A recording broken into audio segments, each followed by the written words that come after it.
Hi అండి, అందరికీ నమస్తే. Welcome back to our channel Dishita talks. Today ఎంతో ఆరోగ్యకరమైన రెసిపీ అండి, అదే కొర్ర పొంగలి.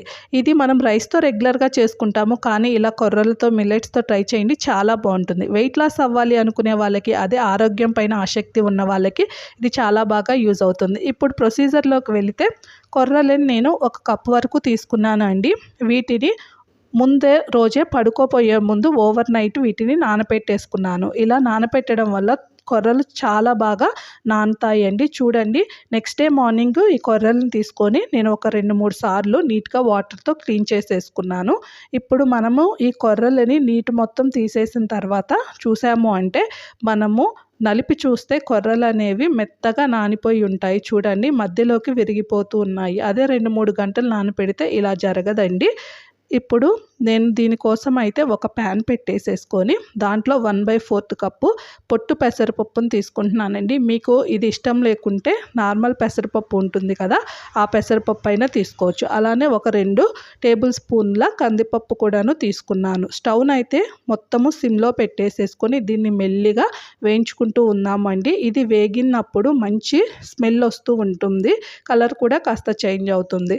ఇప్పుడు దీనిని మొత్తాన్ని మనము ఒక కుక్కర్ తీసేసుకొని దాంట్లోకి ట్రాన్స్ఫర్ చేసేసుకుందాము. అలానే క్లీన్ చేసుకొని ఉంచుకున్న కొర్రలను కూడా వేసేసుకుందాము. ఇది మొత్తం నాకు 1.5 కప్ అయింది కదా. 1 కప్పుకి 4 కప్స్ ఆఫ్ వాటర్ వేసుకోవాలండి. 1 కప్పుకి 4 కప్పుల నీళ్లు వేసేసుకున్నాము.